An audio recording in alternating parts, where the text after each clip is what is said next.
Assalamualaikum warahmatullahi wabarakatuh. Waalaikumsalam. Bismillahirrahmanirrahim. Alhamdulillahilladzi faddala ala bani adam bil ilmi wal amal ala jamil alam. Wassalatu wassalamu ala Muhammadin sayyidil arab wal ajam wa ala alihi wa sahbihi nabiyil ulum wal hikam. Amma ba'du. Hadratil kuramil mukramin, Abah Kiai Haji Hasan Basri, guru kita bersama sekaligus sebagai ketua MUI Kecamatan Selatan, Kiai Haji Jalaluddin Asyuyuti, Ketua PCNU Kecamatan Selatan, Abah Kiai Haji Junedi, dan para kiai, para ustadz, ustadzah, serta tokoh juga sepuh yang tidak bisa sebutkan satu persatu karena keterbatasan waktu. Yang penting kita doakan semuanya selalu diberikan kesehatan lahir batin dan panjang umur sehingga istiqomah mimpi kita di jalan Allah Subhanahu wa taala. Kepada Bapak Camat, Bapak Sekcam, Bapak Kapolsek, Bapak Kepala Kalwa, Ketua PJE, dan para kepala desa, khususnya Kepala Desa Pondok Jaya, yakni Bapak Dermawan itulah. Kita doakan semuanya mudah-mudahan selalu diberikan hidayah untuk petunjuk oleh Allah Subhanahu wa taala sehingga bisa menjalankan tugasnya dengan amanah. Karena seorang aparatur pemerintah kalau bisa menjalankan tugasnya dengan amanah karena hidayah, insya Allah satu harinya itu lebih baik daripada ibadah 60 tahun ya Mas ya. Allah dosa sama kiai mah. Kepada para bapak, para ibu, hadirin wal hadirat, yang mudah-mudahan kita semua selalu dimuliakan dan diberikan taufik serta hidayah kepada Allah Subhanahu wa taala. Juga istiqomahan dalam taat ibadah kepada Allah Subhanahu wa taala. Mudah-mudahan kumpulnya kita dirahmati dan diberkati serta diridhoi oleh Allah Subhanahu wa taala dan insyaallah mendapatkan pahala besar dan kenikmatan dunia lebih di akhirat. Amin ya rabbal alamin. Terutama alhamdulillah kita bisa kembali hadir dan kumpul tadi silaturahmi dalam rangka pengajian rutin Kecamatan MUI Kecamatan Selatan untuk setiap bulannya. Mudah-mudahan dengan silaturahmi ini rezeki kita dimudahkan dan dibanyakan serta dibarokahkan. Terutama tentunya yang tidak kalah penting dan besar sekali pahala tentunya adalah ngaji ya.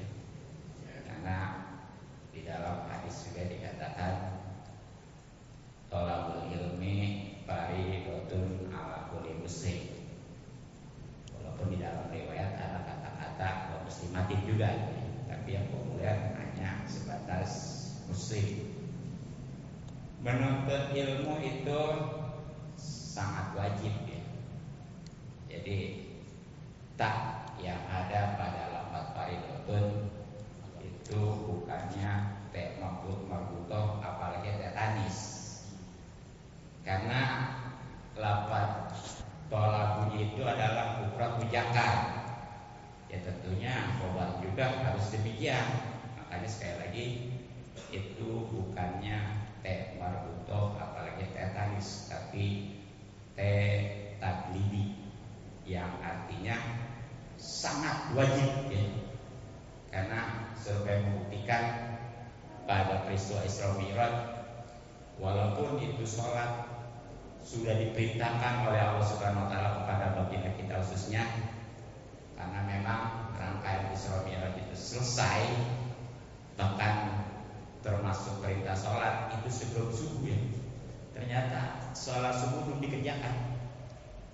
Jadi yang pertama dikerjakan itu oleh baginda Nabi, sholat yang lima waktu itu adalah zuhur. Kenapa?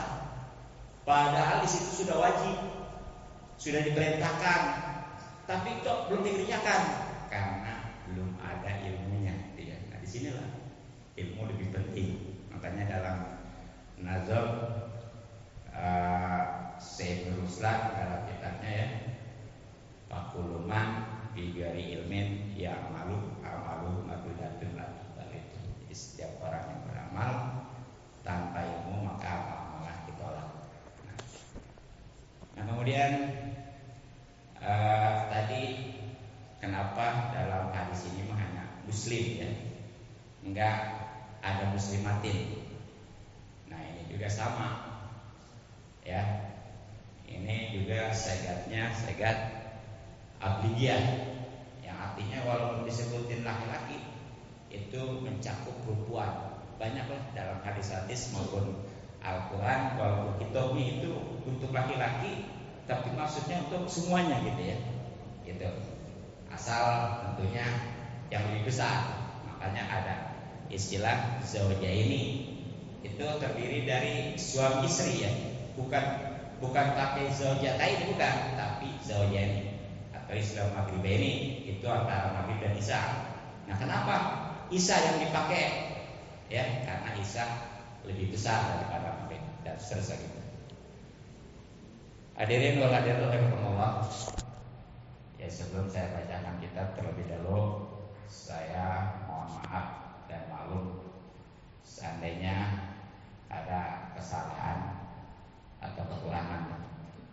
Dan yang kedua, ya sebenarnya mah yang biasanya sih baca kitab fikih, yaitu kitab Fathul Mu'in.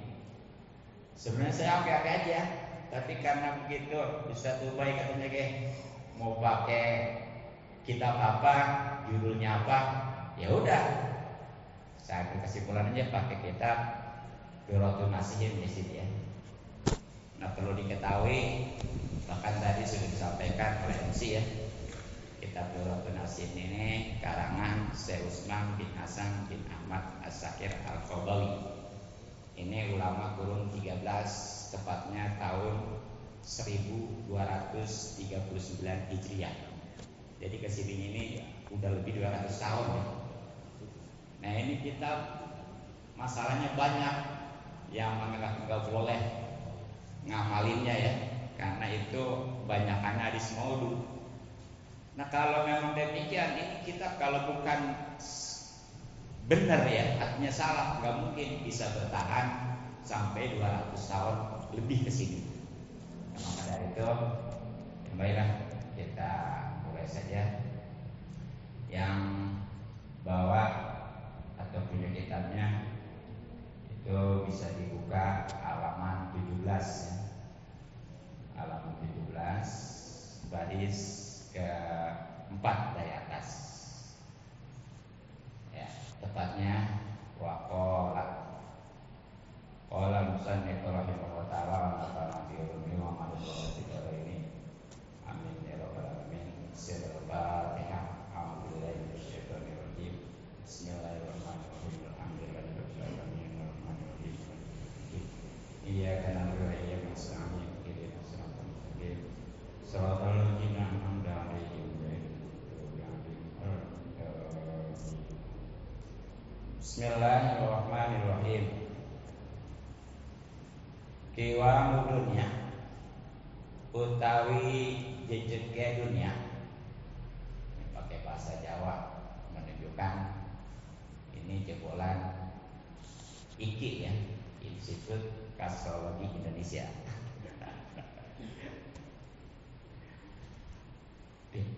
Bi arba'ati asya'a ikut tetap kelawan papat pira-pira perkara.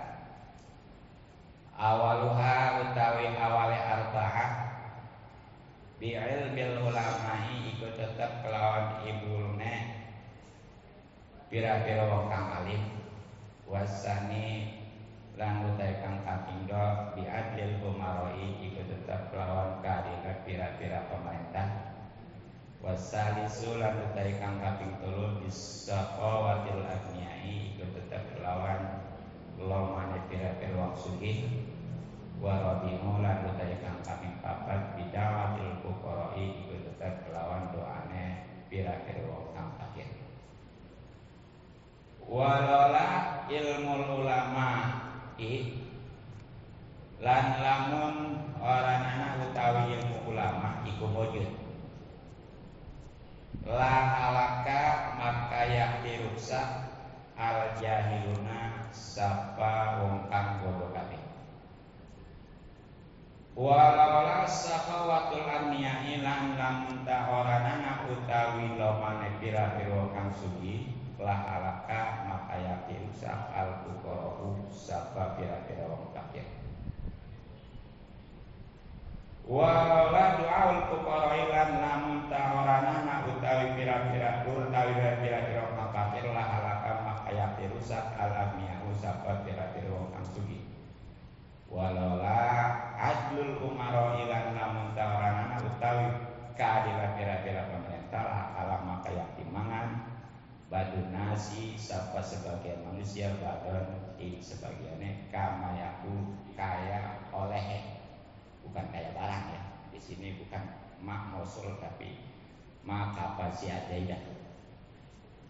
Kayak olehnya mangan azibu apa serigala algonama ingudus. Hadirin wal hadirat rahimakumullah. Itulah lugat atau terjemah Jawanya ya.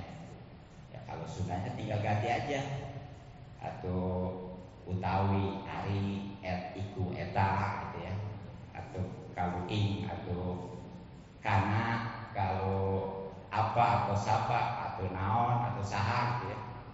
Dan tentunya bahasa Jawa diganti yang Sunda itu aja lah. Nah, sekarang insyaallah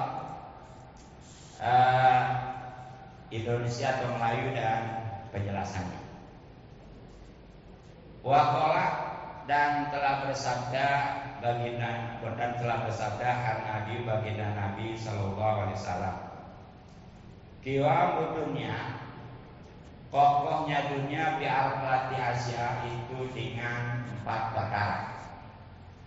Jadi kokohnya tegaknya alam dunia umumnya ya khususnya Indonesia, Tangerang, Sepatan, Pondok Jaya. Nah itu dengan 4 pilar atau 4 komponen. Artinya kalau yang 4 komponen ini benar-benar bersinergi semuanya, insya Allah ya, itu sekali lagi tadi negara Indonesia, Tangerang, Sepatan, khususnya Pondok Jaya akan kokoh dan tegak. Nah apa aja yang 4 komponen tersebut? Awaluha yang pertama bi ilmil ulama itu dengan ilmu ulama. Tuh, suatu negara, suatu provinsi, kabupaten, kecamatan, desa kalau pengen kokoh, tegak itu harus benar-benar dipakai ya, atau menggunakan ilmu ulama. Ya pokoknya mau di situ pedagangnya, pekerjanya, gurunya, buruhnya, dan siapapun yang ada di situ, kalau dia benar-benar memangkatkan ilmunya ulama, itu pasti tempat itu akan tegak, akan kokoh. Nah, karena memang yang namanya ulama itu luar biasa ya. Nanti di belakang alasannya kenapa bisa demikian. Nah kemudian wasani dan yang keduanya bi'atil umaroh itu dengan keadilan para penguasa.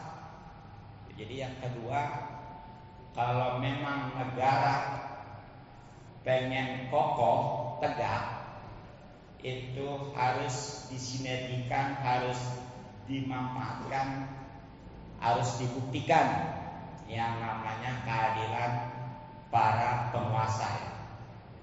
Khususnya sebenarnya kalau berbicara pemimpin, kita ini termasuk pemimpin, tapi di sini maksudnya penguasa, pemerintah dari level desa sampai presiden katakan.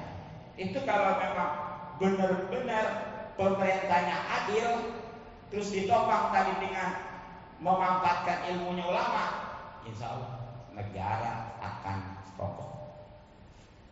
Kemudian wasalisu dan yang ketiganya bisa khawatil agniya itu dengan kedermawanan orang-orang kaya. Jadi yang ketiga, kalau pengen suatu negara kokoh tegak, itu orang-orang kayanya harus dermawan. Alhamdulillah kepala desa saya namanya dermawan ya. Ya, dermawan itu dari bahasa Sanskerta ya. Derma bakti wan orang dermawan ya.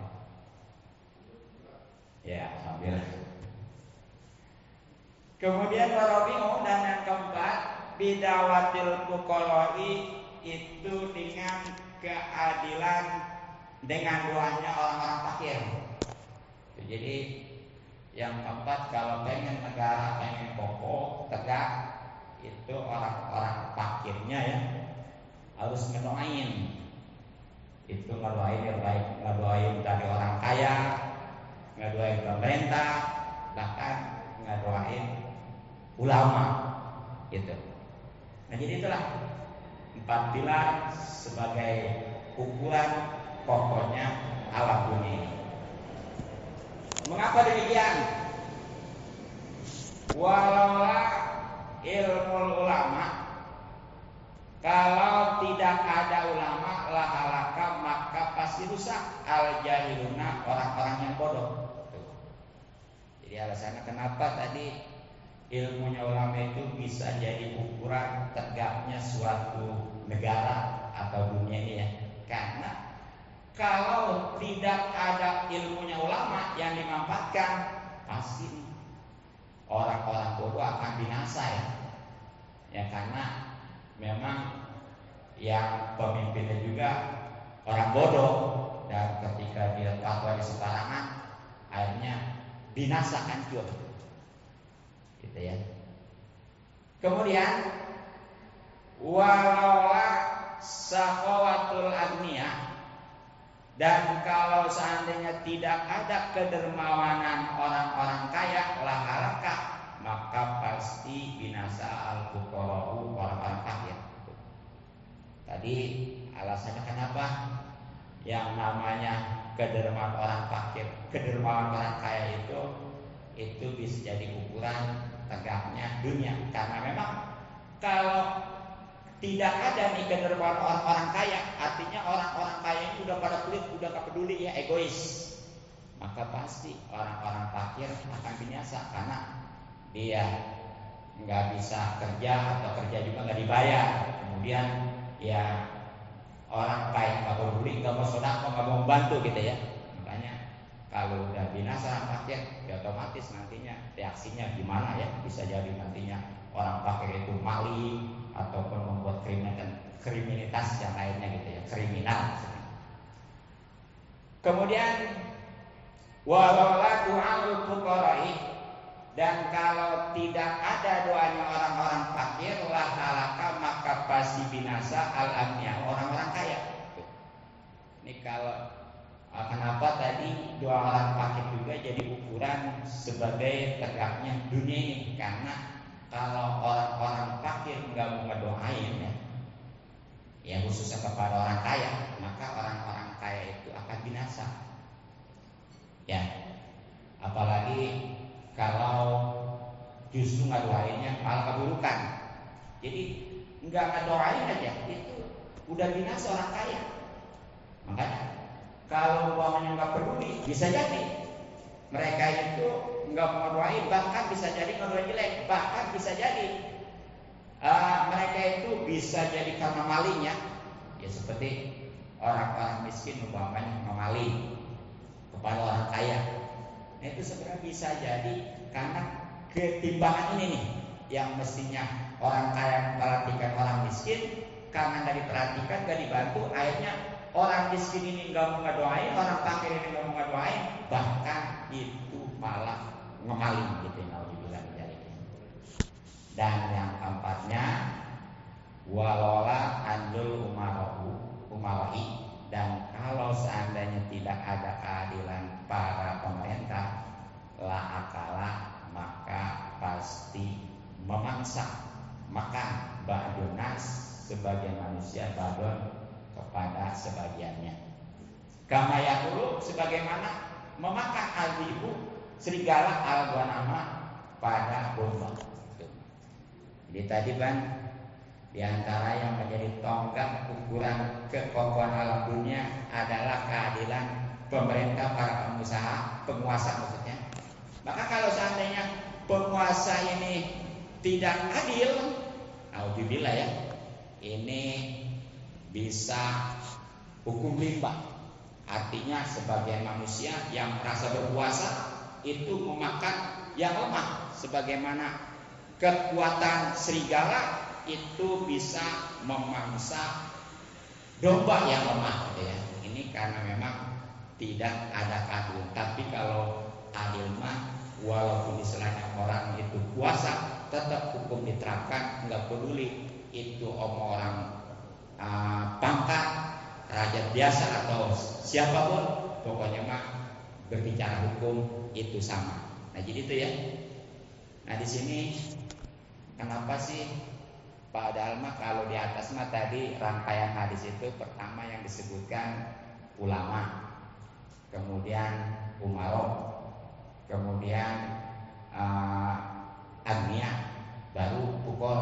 Tapi ketika penjelasannya di bawah justru umaro itu diletakkan di terakhir, bukan di kedua gitu ya.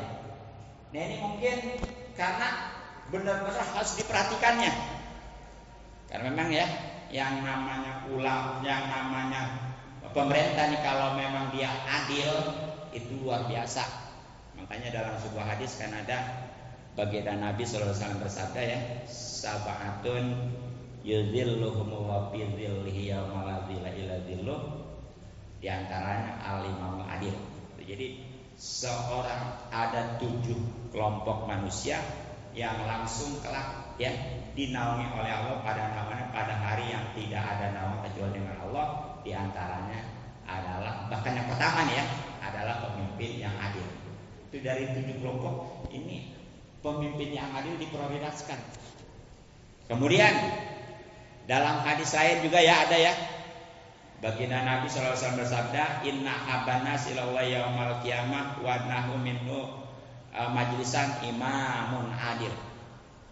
Itu jadi paling dicintainya manusia oleh Allah pada hari kiamat, bahkan posisinya sangat dekat dengan Allah kelak pada hari kiamat, itulah imam yang adil. Nah kemudian ya, sebagaimana tadi juga sudah saya singgung, yang namanya pemimpin yang adil itu luar biasa. Sebagaimana Rasul bersabdakan, yaumun min imamin adilin khairun min ibadati sittina sana. Satu hari tugas daripada pemimpin yang adil, presiden, gubernur, bupati, camat, lurah, itu kalau adil sekali lagi lebih baik daripada ibadah 60 tahun. Nah pertanyaannya, bagaimana nih pemimpin yang adil? Ya tentunya pemimpin itu sebenarnya hakikatnya khodimur rukyat. Jadi yang melayani rakyat, yang mengayomi rakyat, yang melindungi rakyat, bukannya malah memeras, bukan malah mengintimidasi dan lain sebagainya ya karena merasa kuasaannya, bukan. Tapi itu yang betul-betul tentunya yang berdasarkan syariat. Makanya di dalam surat An-Nisa ya, ini sering kita dengar Allah Subhanahu wa taala berfirman, "A'udzubillahi minasyaitonirrajim. Bismillahirrahmanirrahim. Ya ayyuhalladzina amanu atii'allaha wa atii'ur rasula wa ulil amri minkum wa atii'ur rasula wa ulil amri minkum." Wahai orang-orang yang beriman, taatilah Allah dan taatilah Rasul dan ulil amri dari kalian. Nah, di sini kalau memerintahkan taat kepada Rasul mah diulangi ya atiunya, tapi kepada ulil amri mah ini enggak diulangi. Ini maksudnya apa? Karena memang kalau taat kepada Rasul mah itu udah mutlak ya, karena enggak mungkin Rasul itu memerintahkan yang batil, karena memang segalanya tidak disampaikan kecuali berdasarkan wahyu. Tapi kalau yang namanya selain Rasul seperti pemerintah itu ada kemungkinan salahnya. Makanya kelanjutan dari ayat itu, fa in tanazatun bisain farudduhu ilallah Rasul ya. Kalau bertentangan artinya walaupun itu pemerintah memerintahkan, kalau memang baik kita wajib taati, terlepas dari gimana dianya. Sekali lagi kalau memang itu baik bagus wajib kita taati. Tapi kalau memang itu jelek, buruk, salah, batil, itu sebaliknya wajib kita tolak, karena Rasulullah bersabda la ta'ata li makhluqin li masyiatil khaliq. Tidak wajib untuk taat kepada makhluk sementara di sisi lain dia maksiat atau menurunkan khaliq, yakni Allah Subhanahu wa taala. Hadirin rahimakumullah, sebenarnya udah lebih dari 20 menit. Juga bahkan hampir 30 menit. Agendanya tadi sekitar 20 menit katanya. Dan kalau ada yang mau bertanya, ya ada sesinya juga ya, silakan.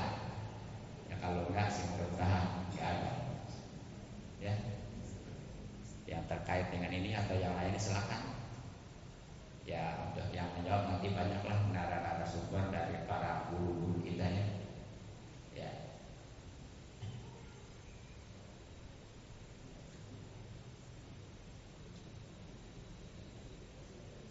Memang nggak seperti ngaji fikih sih, kalau ngaji fikih enak langsung bertanya gini gitu ya. Sengaja sih ngaji gini.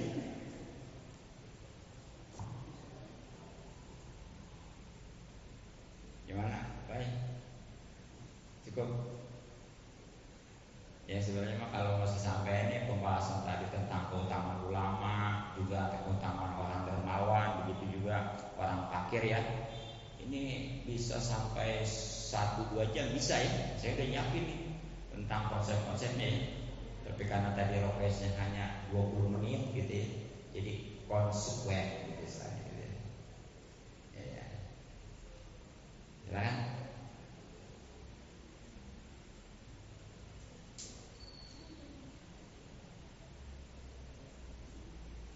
Ya kalau nggak ada mungkin sementara saya tutup dulu ya.